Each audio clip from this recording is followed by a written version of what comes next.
Now, here's what's going to happen this morning. I've invited these ladies to kind of share a little bit about their life, about being a mother, about being a daughter, and I just hope that it really encourages you and blesses you.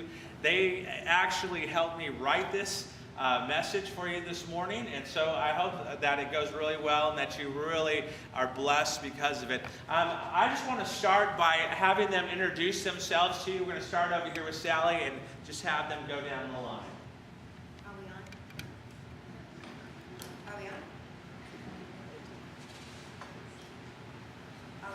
Is there a switch?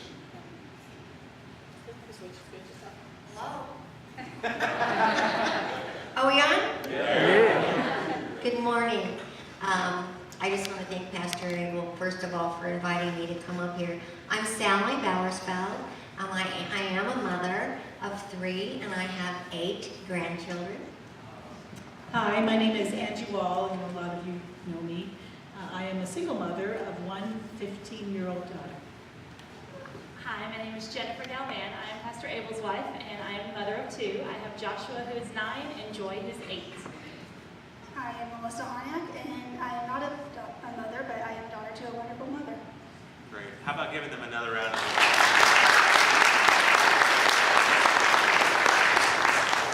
So again, this is how it's going to work. I'm going to be the host. I'm going to ask some questions, and they're going to have the opportunity to share with you this morning about what it means to be a mom and a daughter. So let's start right over here with Mellissa. Here's the first question. You'll see it up here on the screen.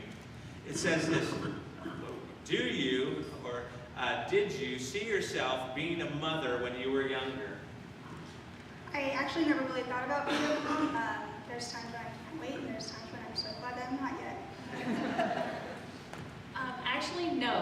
When I was younger, I did not think about being a mom. It never crossed my mind. I met Abel, and my world changed, and I thought this is absolutely a man that I would love to have children with. I did not grow up babysitting a lot and around a lot of children. I'm an only child, and so the first baby that I ever held was my own. I absolutely thought I'd be a mother.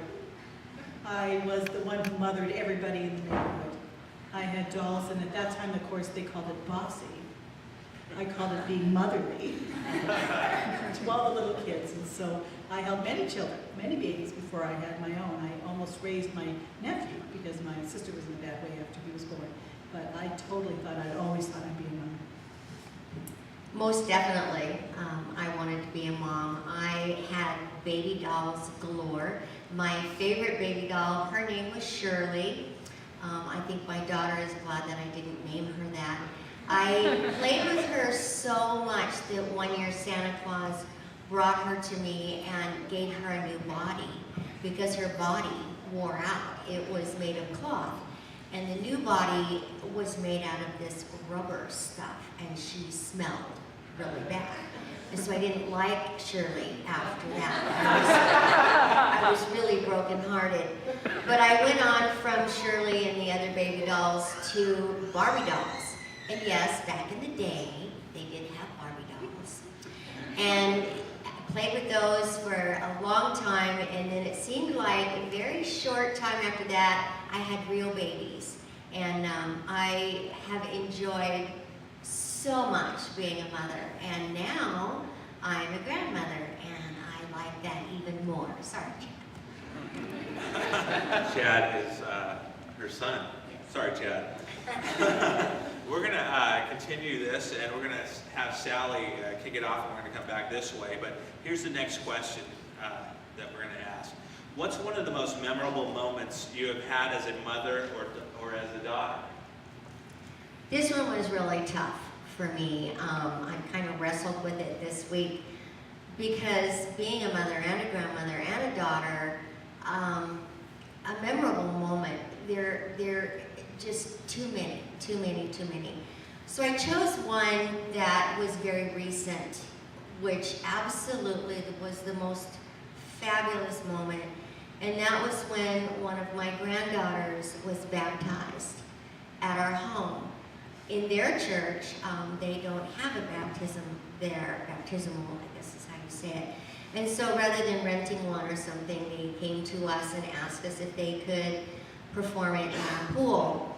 And of course I thought this is going to be fabulous, but little did I know the joy that I felt when I was able to be there. There's about 50 people there around the pool, and my son, my oldest boy, actually performed the baptism, and that was a moment, I tell you, that I will never ever forget. It really, really was remarkable.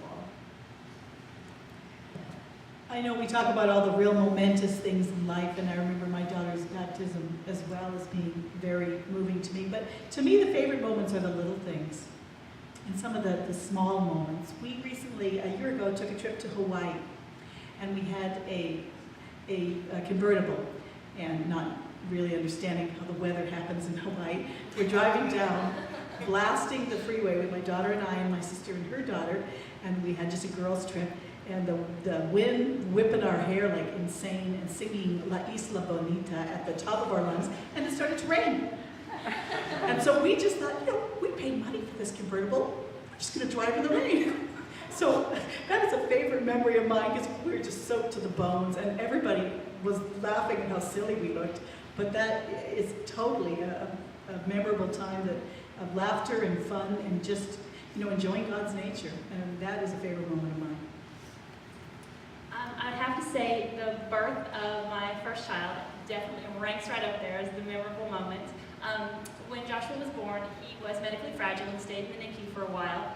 The day we got to take him home, the nurses had us in one section teaching us about the medications that he needed and the monitor that he was going home with, and they had taken Joshua to do a little procedure known as a circumcision.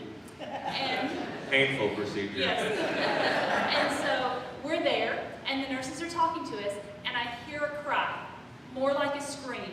And I knew that's my kid. And I had always heard parents say, you'll know your own child. And it was right then, that's my kid. And done with the nurse, went to where he was, that was my child. And that's just one of the most memorable moments.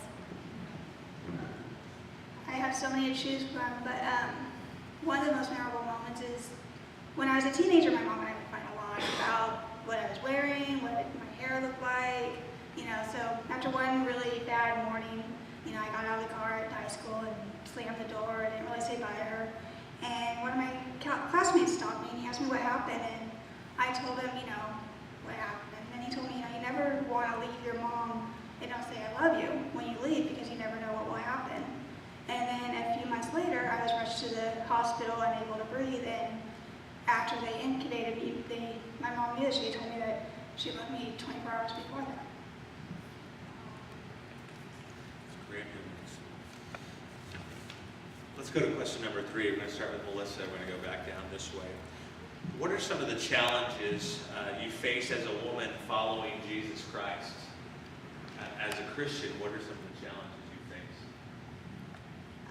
For me, it's controlling my emotions. A lot of times I'll let my emotions get a hold of me and, react in ways I probably shouldn't, or I just don't think about my actions because of that. And that's just one of my challenges, is behaving in a Christ-like manner. Well, I'm going to speak from the aspect of being a mother and the challenges that come there. When you become a mom, there's a lot of advice. People who've had children for a long time, brand new mothers with you, everyone has a say and an idea and a suggestion about how you should raise your children. And a lot of information comes in. Being able to filter that and determine what's best, and God has given me this little life to take care of and glean the wisdom from other mothers, but also to take my own and raise my children, that's definitely one that I would pick. As a single mom, there are even more advice than you can imagine. Everybody is sure that they know better than you do how to raise your child. And to me, one of the greatest challenges is frankly, loneliness.